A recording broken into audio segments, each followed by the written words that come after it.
मेरे प्यारे बच्चों, आप सभी को गुड मॉर्निंग। पिछले लेक्चर्स में हम लोगों ने स्टडी किया वेलोसिटी के बारे में, स्पीड के बारे में, और वहाँ आप लोगों को बताया गया था टाइप्स ऑफ मोशन। तो टाइप्स ऑफ मोशन में आप लोगों को बताया गया यूनिफॉर्म मोशन क्या है, जहाँ इक्वल डिस्प्लेसमेंट हो इक्वल इंटरवल ऑफ टाइम के अंदर। फिर आप लोगों को बताया गया नॉन यूनिफॉर्म मोशन, जहाँ unequal displacement in equal interval of time और वाइस वर्सा। फिर आप लोगों को बताया गया एवरेज वेलोसिटी के बारे में, यानी कि total displacement by total time. फिर आप लोगों को बताया गया इंस्टेंटेनियस वेलोसिटी या स्पीड के बारे में, यानी कि velocity of a body at any instant of time. तो आज का जो हमारा टॉपिक है उसके अंदर हम लोग स्टडी करेंगे relative velocity of two bodies, यानी कि दो बॉडीज की रिलेटिव वेलोसिटी के बारे में हम लोग यहाँ स्टडी करेंगे। तो हम क्या कंसीडर करते हैं, हम कंसीडर करेंगे कि ऑब्जेक्ट ए है और एक दूसरा ऑब्जेक्ट हमारे पास बी ऑब्जेक्ट है। तो आपने क्या कंसीडर किया कि एक ऑब्जेक्ट हम लोगों के पास ऑब्जेक्ट ए और दूसरा ऑब्जेक्ट हम लोगों के पास क्या है, ऑब्जेक्ट बी, और ये मूव करते हैं कैसे, लेफ्ट से राइट की तरफ। हमने जो इनकी मोशन है वो मानी है कैसे, लेफ्ट से राइट की तरफ। जो ऑब्जेक्ट ए है वो स्पीड वी ए के साथ, यानी कि वेलोसिटी वी ए के साथ मूव करेगा लेफ्ट से राइट की तरफ, और जो ऑब्जेक्ट बी है वो मूव करेगा कैसे, वेलोसिटी वी बी के साथ लेफ्ट से राइट की तरफ। और यहां ऐसी कंडीशन के अंदर हम कहते हैं कि इसका इनिशियल एंड फाइनल जो डिस्प्लेसमेंट है वो अलग था, और इसके पास में इनिशियल एंड फाइनल डिस्प्लेसमेंट वो क्या है, अलग है। तो हम लोगों ने कंसीडर किया है दो object A V A speed के साथ, object B V B speed के साथ कैसे मूव करता है, लेफ्ट से राइट की तरफ मूव करता है। अब हम लेट करते हैं, लेट हमने माना कि x1 क्या है, यहां initial position of object A from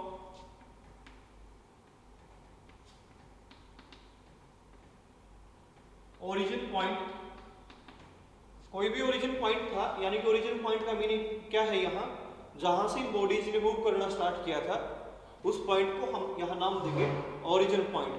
तो ओरिजिन पॉइंट से जो x1 है वो पोजीशन है, या पोजीशन वेक्टर बोल सकते हो आप, किसके लिए, ऑब्जेक्ट ए के लिए। ऐसे ही हम लोग कहेंगे कि जो x3 है वो क्या है, इनिशियल पोजीशन है ऑब्जेक्ट बी की। ये क्या रहेगी, initial position of object B और फ्रॉम ओरिजिन पॉइंट हम लोगों ने ये लिखा है।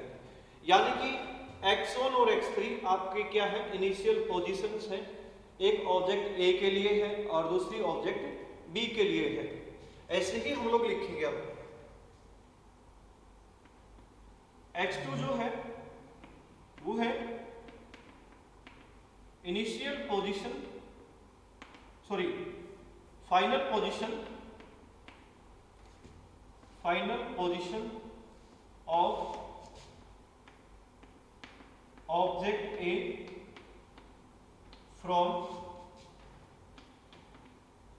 Origin point. हमने माना कि x2 जो है वो फाइनल पोजीशन है किसके लिए, ऑब्जेक्ट ए के लिए, कहां से, ओरिजिन पॉइंट से। ऐसे ही हम लोग लिखेंगे x4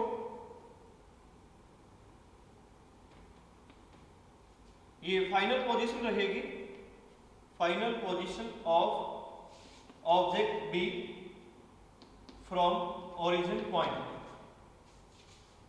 तो देखिए इस टॉपिक में आप लोगों को बताया गया है x1 x3 क्या है, इनिशियल पोजीशंस, x2 x4 क्या है आपकी final positions.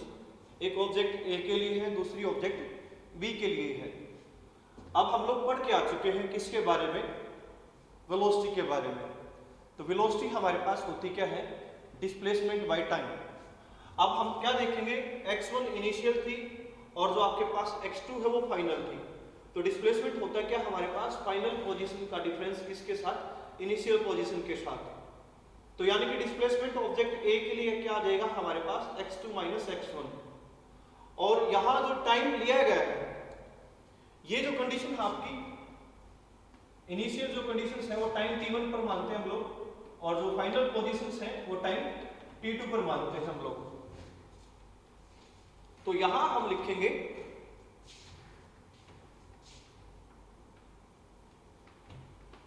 Velocity of object A is va vector, और वेलोसिटी क्या थी, डिस्प्लेसमेंट बाय टाइम। और डिस्प्लेसमेंट कैसे निकालते थे हम लोग, फाइनल का डिफरेंस किसके साथ, इनिशियल के साथ, यानी कि ये आ जाएगा हम लोगों के पास x2 वेक्टर माइनस x1, और टाइम इंटरवल क्या आ जाएगा हम लोगों के पास t2 माइनस t1। तो ये हम लोगों के पास आ जाती है वेलोसिटी ऑफ ऑब्जेक्ट ए। अब हम लोग लिखेंगे velocity of object B is, object B की जो वेलोसिटी है हम लोगों के पास वो हम लोग लिखेंगे यहां वीबी वेक्टर, और ये आ जाएगा फाइनल पोजीशन बी की और उसका डिफरेंस किसके साथ, इनिशियल पोजीशन बी की, और डिवाइड करोगे आप टाइम इंटरवल से। तो बी की फाइनल पोजीशन हमारे पास x4 है, इनिशियल पोजीशन x3 है, तो हम लोगों के पास ये आ जाएगा x4 vector minus x3 vector, और डिवाइड कर देंगे हम time interval t2 minus t1 से। तो एक आपके पास वेलोसिटी va आ जाती है, दूसरी हम लोगों के पास वेलोसिटी vb आ जाती है। दोबारा से सुनिए, इस टॉपिक में हम लोगों ने क्या किया है, दो ऑब्जेक्ट कंसीडर किए थे। ऑब्जेक्ट ए वेलोसिटी va के साथ ओरिजिन पॉइंट से मूव करता है, और ऑब्जेक्ट बी वेलोसिटी vb के साथ ओरिजिन पॉइंट से मूव करता है, और फिर हम लोगों ने इनिशियल एंड फाइनल पोजीशंस को लिखा, फिर हम लोगों ने निकाली वेलोसिटी va वेलोसिटी vb की वैल्यूज भी बताई है यहाँ।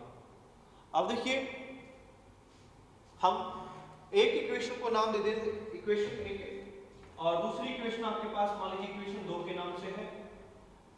तो अब हम क्या करते हैं, एक से सब्ट्रैक्ट कर देंगे किसको, 2 को, सब्ट्रैक्टिंग 1 फ्रॉम 2। तो अब लिखेंगे आगे सब्ट्रैक्ट 1 फ्रॉम 2, 1 को सब्ट्रैक्ट कर देते हैं कहां से, 2 से। तो रिजल्ट हमारे पास आ जाएगा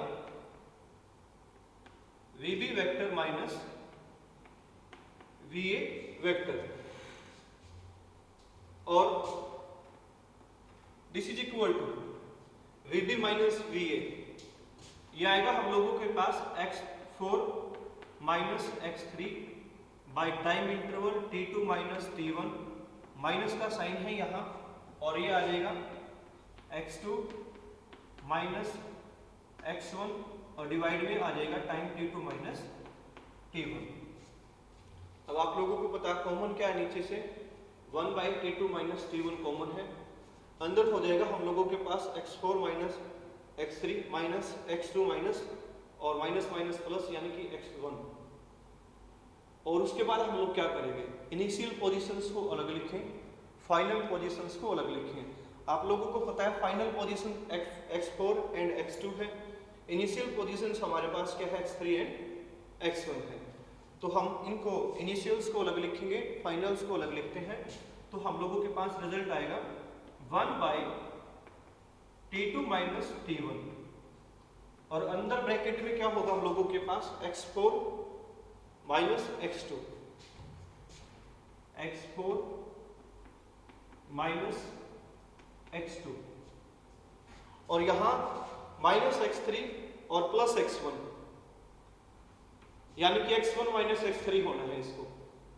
लेकिन हम लोग लिखेंगे क्या, माइनस का साइन वहां से कॉमन लेंगे, और माइनस का साइन जब कॉमन लेते हैं तो हमारे पास रिजल्ट में आ जाएगा माइनस x3 माइनस x1।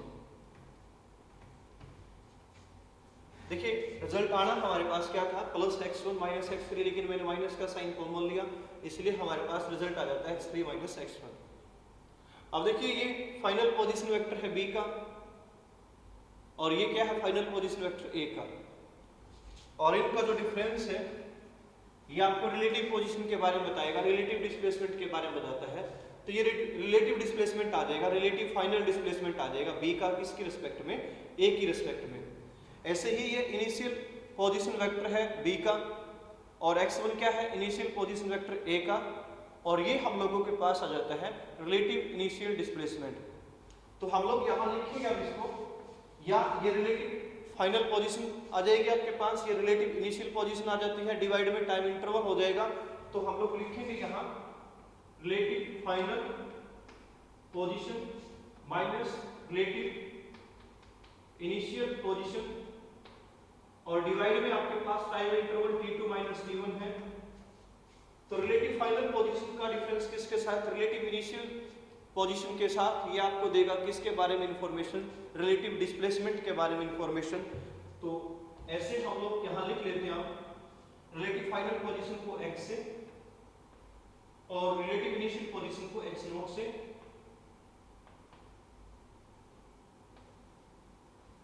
और डिवाइड में time interval t2 minus t1। तो ये आपके पास रिलेटिव वेलोसिटी का कंसेप्ट आ जाता है। तो देखिए रिलेटिव वेलोसिटी के कंसेप्ट में हमारे पास आता क्या है, रिलेटिव फाइनल पोजीशन का डिफरेंस किसके साथ, रिलेटिव इनिशियल पोजीशन के साथ, जो कि हमें प्रोवाइड करेगा रिलेटिव डिस्प्लेसमेंट, और रिलेटिव डिस्प्लेसमेंट बाय में टाइम आपके पास किसके बारे में इंफॉर्मेशन देगा, रिलेटिव वेलोसिटी के बारे में इंफॉर्मेशन देगा। तो मैं अब लिखता हूं यहाँ कि जो रिलेटिव वेलोसिटी आएगी हम लोगों के पास, तो हम लोग लिखेंगे relative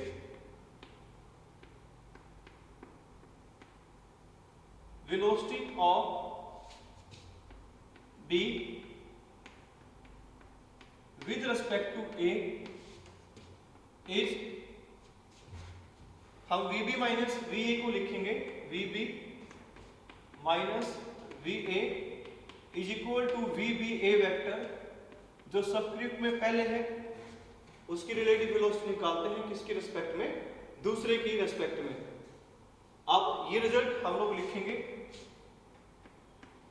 x minus x note by t2 minus t1, और x माइनस एक्स नोट आपके पास क्या है, रिलेटिव डिस्प्लेसमेंट पाई में t2 माइनस t1। तो इस तरीके से हम लोग लिखते हैं रिलेटिव वेलोसिटी के बारे में। तो रिलेटिव वेलोसिटी एक ऑब्जेक्ट की दूसरे के रिस्पेक्ट में किसके बराबर आती है, रिलेटिव डिस्प्लेसमेंट बाय में टाइम इंटरवल। और हम ये भी लिख सकते हैं कि अगर आप एक ऑब्जेक्ट की वेलोसिटी से दूसरे ऑब्जेक्ट की वेलोसिटी को घटा देते हो, सब्ट्रैक्ट कर देते हो, तो ऐसी कंडीशन में भी ये हमारे पास क्या आ जाती है, रिलेटिव वेलोसिटी आ जाती है। और जैसे कि आप लोगों को बताया कि रिलेटिव वेलोसिटी किसके बराबर आएगी, रिलेटिव डिस्प्लेसमेंट बाय में टाइम इंटरवल के बराबर आती है। और ये रिलेटिव वेलोसिटी हम लोगों ने कब निकाली है, ये हम लोग हमेशा ध्यान देते हैं जब दोनों के दोनों ऑब्जेक्ट कैसी डायरेक्शन में थे, एक ही डायरेक्शन के अंदर थे, यानी कि ऑब्जेक्ट ए भी आपका इस डायरेक्शन में यानी कि लेफ्ट से राइट की तरफ था और ऑब्जेक्ट बी भी आपका लेफ्ट से राइट की तरफ मूव करता है, तो उस टाइम पे आपके पास रिलेटिव वेलोसिटी का ये वाला फॉर्मूला रहेगा हमेशा। तो हम ये फॉर्मूला अप्लाई करते हैं जब दो ऑब्जेक्ट एक जैसी डायरेक्शन में मूव करते हैं, when both objects are in same direction। अगर दोनों ऑब्जेक्ट एक ही डायरेक्शन में हैं तो उस टाइम पे हम लोगों के पास ये वाला फॉर्मूला रहेगा, यानी कि न्यूमेरिकल को सोल्व करते टाइम पे हम इस तरह के फॉर्मूले को ही हमेशा अप्लाई करते हैं। अब सपोज करते हैं अगर दोनों ऑब्जेक्ट एक दूसरे के अपोजिट मूव करते हैं तो उस टाइम पे रिलेटिव वेलोसिटी का क्या फॉर्मूला आता है हम लोगों के पास। अब रिलेटिव वेलोसिटी कैसे हम लोगों ने निकालनी है, देखिए मैंने आप लोगों को बताया कि मान लीजिए आपका जो ऑब्जेक्ट ए है वो तो मूव करता है वेलोसिटी va के साथ लेफ्ट से राइट की तरफ, और जो ऑब्जेक्ट बी है वो मूव करता है वेलोसिटी vb के साथ और राइट से लेफ्ट की तरफ। आपका एक ऑब्जेक्ट कैसे मूव करता है, लेफ्ट से राइट, दूसरा ऑब्जेक्ट कैसे मूव करता है, राइट से लेफ्ट। तो यहां हम साइन कन्वेंशन का यूज करते हैं, और साइन कन्वेंशन हमें क्या कहता है, देखिए साइन कन्वेंशन के अनुसार अगर आप लेफ्ट से राइट चलते हो तो पॉजिटिव साइन, अगर राइट से लेफ्ट चलते हैं तो कैसा साइन आ जाएगा हम लोगों के पास, नेगेटिव साइन। तो यहां ऐसी कंडीशन के अंदर हम लोग जो रिलेटिव वेलोसिटी उसको कैसे निकाल लेंगे। अब रिलेटिव वेलोसिटी निकालने के लिए और b की a की रिस्पेक्ट में निकाल लेंगे और a की b की रिस्पेक्ट में निकालते हैं तो क्या फर्क पड़ता है, ये भी हम लोगों ने यहाँ स्टडी करना होगा। तो देखिए आपकी जो vb है वो नेगेटिव ली जाएगी क्योंकि वो कैसे है, राइट से लेफ्ट, और जो va है वो पॉजिटिव ली जाएगी क्योंकि वो कैसे है, लेफ्ट से राइट। कैसे हम साइन कन्वेंशन को बोलते हैं, क्योंकि देखिए आप इस तरह के ग्राफ को स्टडी करते हो, उसमें आपका ये ओरिजिन पॉइंट है, अगर आप ओरिजिन पॉइंट से इधर की तरफ चलते हो तो पॉजिटिव डायरेक्शन, और ओरिजिन पॉइंट से इधर की तरफ चलते हो तो ये नेगेटिव डायरेक्शन। उस तरीके से हम यहाँ बोलते हैं लेफ्ट से राइट और राइट से लेफ्ट डायरेक्शन कैसे ली जाएगी। अब देखिए मैं अगर इस फॉर्मूले के अंदर रखूं तो हमारे पास वेलोसिटी VBA किसके बराबर आती है। अब मैं VB को क्या लिखूंगा, माइनस VB लिखूंगा, और VA को हम लोगों ने क्या लिखना है, प्लस से ही लिखना है। तो हम लोगों के पास ये रिजल्ट आ जाएगा माइनस VB और माइनस VA। अगर मैं यहां से माइनस का साइन कॉमन लेता हूं तो अंदर क्या हो जाएगा हम लोगों के पास VB प्लस VA, यानी कि हमेशा रिजल्ट क्या होगा, ऐड होगा। लेकिन आगे कौन सा साइन है, नेगेटिव साइन, क्योंकि आप किसकी रिलेटिव वेलोसिटी निकाल रहे थे, यहाँ हम वेलोसिटी रिलेटिव वेलोसिटी निकाल रहे थे b की किसकी रिस्पेक्ट में, a की रिस्पेक्ट में, और आप लोगों को पता है कि ऑब्जेक्ट b कौन सी साइड मूव कर रहा है, राइट से लेफ्ट की तरफ, इसलिए रिजल्ट कैसा आएगा हमारा, नेगेटिव। किसके अनुसार, साइन कन्वेंशन के अनुसार। अगर मैं इसी रिजल्ट को ऐसे लिखता कि मैं ये लिखता VAB, यानी कि a की रिलेटिव वेलोसिटी किसकी रिस्पेक्ट में, b की रिस्पेक्ट में, तो ये हम लोगों के पास होता कैसे, VA माइनस में VB। अगर मैं इस फॉर्मूले के अनुसार चलता, VBA था तो कैसे था, VB माइनस में VA है। अब मैं VAB लिखूंगा तो VA माइनस में VB हो जाएगा, तो VAB हमारे पास VA माइनस में VB है। अब यहाँ इस सिचुएशन के अंदर इस रिजल्ट को अगर हम अप्लाई करें तो कैसे अप्लाई करेंगे, VA हमारा क्या रहेगा, पॉजिटिव, और VB कैसा है हमारा, नेगेटिव। तो हम लोग क्या लिखेंगे, VA माइनस माइनस VB। अब आप ये समझो माइनस VB क्यों लिया हम लोगों ने, क्योंकि VB आपका कैसे है, यानी कि ऑब्जेक्ट B किस तरफ मूव करता है, राइट से लेफ्ट मूव करता है। अब ये माइनस क्या हो जाएगा हम लोगों के पास, प्लस, तो इसलिए फाइनल आंसर क्या आ जाएगा हम लोगों के पास, VA vector plus VB vector. अब यहां कौन सा साइन है, प्लस का साइन, क्योंकि ऑब्जेक्ट B कैसे मूव करता है आपका, राइट लेफ्ट से राइट की तरफ मूव करता है, यानी कि वो पॉजिटिव डायरेक्शन में मूव करता है, इसलिए ये वाली रिलेटिव वेलोसिटी कैसी आई हम लोगों के पास, पॉजिटिव आती है, और ये वाली रिलेटिव वेलोसिटी कैसी आएगी, नेगेटिव आएगी। ठीक है, तो ये इस तरीके से हम लोग अपोजिट डायरेक्शन वाले केस में निकालते हैं। तो कुल मिलाकर बात ये है कि अपोजिट डायरेक्शन के टाइम पे जो रिजल्ट आएगा हमेशा आपका दो वेलोसिटीज को हम ऐड करके निकाल लेंगे। अगर आपका सेम डायरेक्शन वाला केस है तो वेलोसिटीज को हम क्या करेंगे, सब्ट्रैक्ट करेंगे। तो ये जो रिजल्ट आना है ये कब आएगा, when both are opposite to each other, यानी कि जब दोनों ऑब्जेक्ट एक दूसरे के अपोजिट मूव करते हैं तो रिलेटिव वेलोसिटी हमेशा ऐड करके निकाली जाएगी। और आपने ये ध्यान रखना है कि साइन कन्वेंशन हमें क्या कहती है वहां, यानी कि कौन से ऑब्जेक्ट की वेलोसिटी को हम निकालना चाहते हैं किसी दूसरे ऑब्जेक्ट की रिस्पेक्ट में। तो ये आपका रिलेटिव वेलोसिटी का कंसेप्ट है। इस तरीके से हम रिलेटिव वेलोसिटीज को निकालते हैं। और आगे जाके हम लोग स्टडी करेंगे फ्रेम ऑफ रेफरेंस के नाम से टॉपिक, और फ्रेम ऑफ रेफरेंस के अनुसार भी आप किसको निकाल सकते हो, रिलेटिव वेलोसिटीज को निकाल सकते हो। तो आप लोग समझिए इस बात को, अगर दो ऑब्जेक्ट एक ही डायरेक्शन में मूव करते हैं तो रिलेटिव वेलोसिटी एक दूसरे को सब्ट्रैक्ट करके निकाली जाती है। अगर वो सेम डायरेक्शन में सॉरी अपोजिट डायरेक्शन में अगर मूव करते हैं तो रिलेटिव वेलोसिटीज कैसे निकाल देंगे, हम लोग उनको ऐड करके निकाल देंगे। और साइन कन्वेंशंस हम लोगों को जरूर फॉलो करनी होती है, क्योंकि वेलोसिटी हमारी कैसी क्वांटिटी है, एक वेक्टर क्वांटिटी होती है, इसलिए हम यहाँ साइन कन्वेंशंस को क्या करते हैं, फॉलो करते हैं। अब हम यहाँ इनके ग्राफ के बारे में बात करते हैं और ग्राफिकली हम इनको कैसे एक्सप्लेन करें, डिफाइन करें। अब देखिए मैंने आप लोगों को दोनों तरीके से बताया है कि अगर आपके पास VBA को निकालना है तो VB माइनस VA आएगा अगर ऑब्जेक्ट सेम डायरेक्शन में अगर मूव करते हैं। अगर मैं निकालता कैसे आपका VAB को, तो VAB हम लोगों के पास किसके बराबर आता है, VA माइनस में VB और Y में T2 माइनस में सॉरी VA माइनस में VB और ये आ जाएगा हम लोगों के पास X माइनस X नोट और Y में T2 माइनस में T1। अब यहाँ X हम जनाब लोगों ने X को हम लोग कैसे लिखेंगे, अगर आपने VAB लिखा है तो X का मतलब रिलेटिव फाइनल पोजीशन थी हम लोगों के पास, और रिलेटिव फाइनल पोजीशन अब एक ही पहले लिखी जाएगी, ये हो जाएगा X2 माइनस X4, ये रिलेटिव फाइनल पोजीशन आ जाती है। पहले क्या था, X4 माइनस में X2 था। अब एक ही रिजल्ट को हम लोगों ने पहले लिखना है, तो इसलिए रिजल्ट हो जाएगा हम लोगों के पास X2 माइनस X4 और फिर माइनस X1 माइनस X3 और डिवाइड में टाइम इंटरवल T2 माइनस में T1। तो इस तरीके से आपका ये VAB निकाला जाता है। यानी कि वो सिर्फ जो आपको दो इक्वेशन लिखवाई गई थी, इक्वेशन 1 एंड 2, उसमें आप लोगों ने देखना है कि हमने 1 से 2 को सब्ट्रैक्ट किया है या 2 से 1 को सब्ट्रैक्ट किया है, ये देखना है।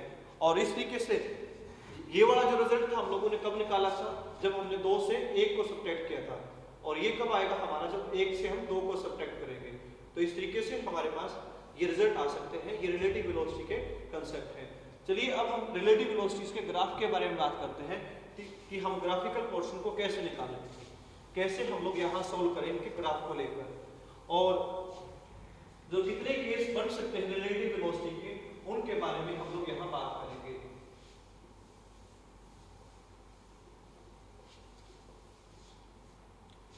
तो देखिए ग्राफ को स्टडी करने के लिए हम लोग अलग अलग कंडीशंस को कंसीडर करेंगे।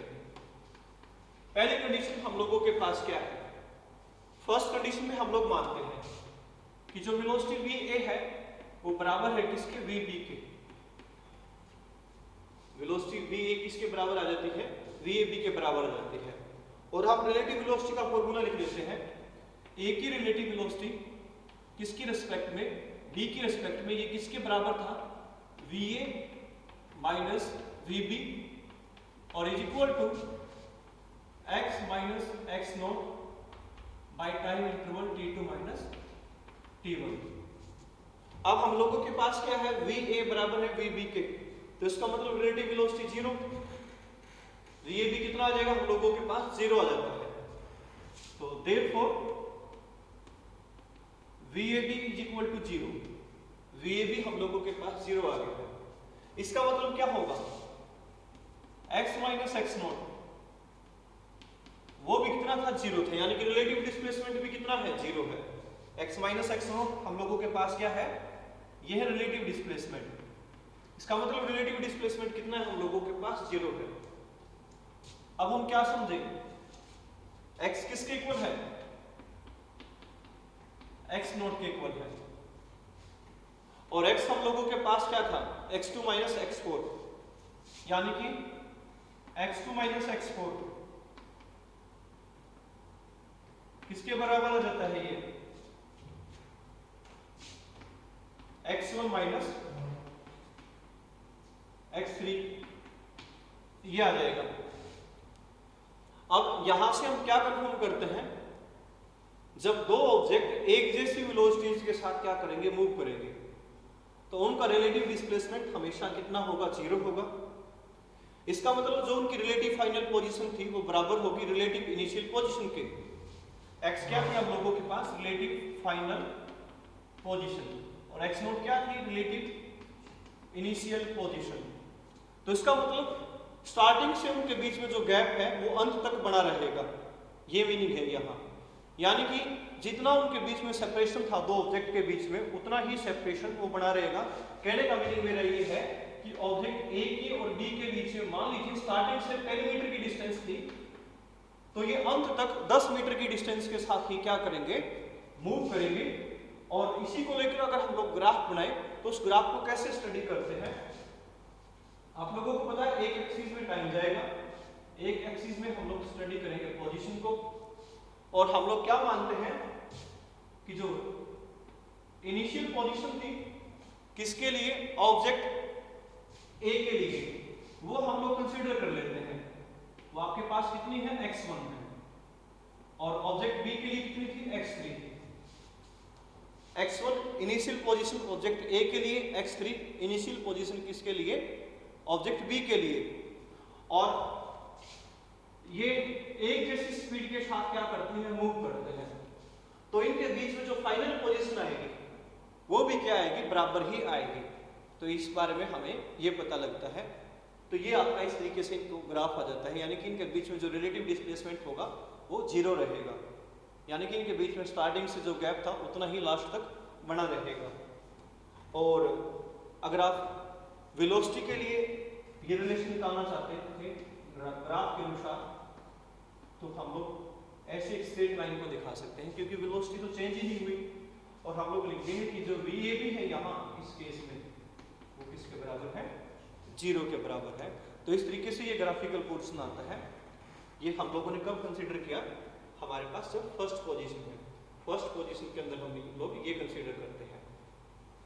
और यहाँ x1 को ऊपर क्यों लिखा, क्योंकि आपका ये रिजल्ट पॉजिटिव है, ये रिजल्ट भी पॉजिटिव है, इसलिए हम लोगों ने x1 को ऊपर लिखा है, x3 को नीचे।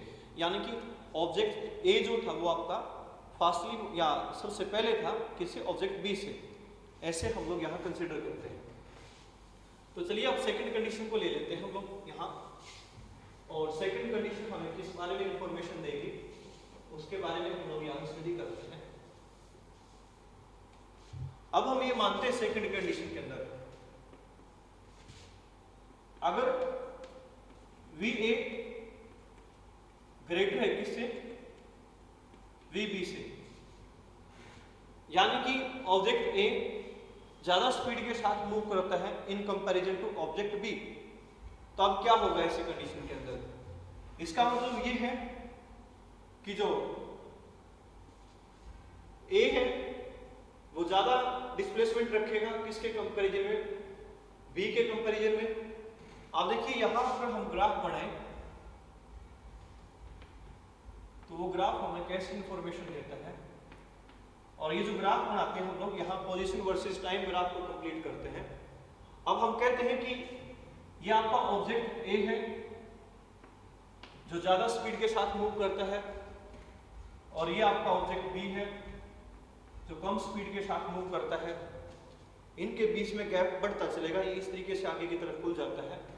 तो इसका मतलब इनके बीच में जो सेपरेशन है वो इंक्रीज हो जाएगा, यानी कि जो फाइनल डिस्प्लेसमेंट है A का B के कंपैरिजन में बहुत ज्यादा रहेगा, और ये ऐसी कंडीशन में कभी भी मिल नहीं पाएंगे। और यहाँ इस कंडीशन के अंदर आप लोगों को पता रहना चाहिए अब रिलेटिव वेलोसिटी क्या आएगी हमेशा, क्योंकि VA ये वाला मैग्नीट्यूड ज्यादा होगा किसके कंपैरिजन में, B के कंपैरिजन में। तो VAB यानी कि ग्रेटर देन 0, यानी कि ये हमारा कैसा रिजल्ट आ जाएगा, पॉजिटिव रिजल्ट आ जाता है। तो ये आपका एक पॉजिटिव रिजल्ट आएगा। अब हम इसकी थर्ड कंडीशन ले लेते हैं। थर्ड कंडीशन में क्या है, if VA less than VB, इसका मतलब जो स्पीड A की है वो B के कंपैरिजन में क्या है, कम है। अब A का जो मैग्नीट्यूड है वो कम है किसके कंपैरिजन में, B के कंपैरिजन में, इसलिए रिजल्ट कैसा आएगा आपका, एक नेगेटिव रिजल्ट। तो हम लोग यहां लिख देंगे जो VAB है वो लेस देन 0 रहेगा ऐसी कंडीशन में, और ये लेस देन 0 है। तो यहां टाइम वर्सेस पोजीशन ग्राफ को अगर हम लोग प्लॉट करें तो हम क्या देखेंगे कि B तो फास्टली मूव करता है और A स्लोली मूव करता है। कहीं ना कहीं एक ऐसी स्टेज जरूर आएगी, एक ऐसा टाइम जरूर आएगा जहां ये एक दूसरे के साथ कोइंसाइड करेंगे, एक दूसरे के साथ मिलेंगे, उस टाइम को हम लोग नाम देते हैं टाइम ऑफ मीटिंग। जिस टाइम पे ये मिलते हैं, ये टाइम क्या रहेगा हम लोगों के पास, टाइम ऑफ मीटिंग। और जो ये पोजीशन है, जिस पोजीशन पे एक दूसरे के साथ कोइंसाइड करेंगे, ये पोजीशन ऑफ मीटिंग के नाम से जानी जाएगी, पोजीशन ऑफ मीटिंग। और यहां ये दोनों एक दूसरे के साथ क्या करते हैं, कोइंसाइड करते हैं, यानी कि बी किसको अप्रोच करके चला जाएगा, यहाँ ए को अप्रोच करके चला जाता है और दूर निकल जाएगा, आगे निकल जाएगा फिर इस पॉइंट पे। यानी कि इस पॉइंट पे ये हम एक दूसरे के साथ मिलते हुए नजर आएंगे, कोइंसाइड करते हुए नजर आएंगे। तो इस तरीके से हम लोग ये देखेंगे कि यहाँ जो रिलेटिव वेलोसिटी है इस केस में वो क्या है, नेगेटिव है। तो ये था आप लोगों के पास रिलेटिव वेलोसिटी का कंसेप्ट। इससे संबंधित हम लोग न्यूमेरिकल करते हैं। न्यूमेरिकल भी आप लोगों को जैसे बताया गया है कि आप साइन कन्वेंशन का हमेशा ध्यान रखोगे कि कौन सी डायरेक्शन में कौन सा ऑब्जेक्ट मूव करता है, और उस टाइम पे हम लोग क्या करेंगे, इस तरह के जो न्यूमेरिकल है या इस तरह के टॉपिक पे जो न्यूमेरिकल रहेंगे उनको हम सॉल्व करेंगे। तो ये आज का हमारा कंसेप्ट है रिलेटिव वेलोसिटी के ऊपर। कल हम लोग जो स्टडी करेंगे अपने लेक्चर के अंदर वो एक्सेलरेशन के बारे में, टाइप्स ऑफ एक्सेलरेशन के बारे में और ग्राफ के बारे में, या फिर हम लोग वहाँ ग्राफिकली स्टडी करेंगे इक्वेशन ऑफ काइनेमेटिक्स को। तो आप सभी का धन्यवाद, आप सभी का दिन शुभ हो।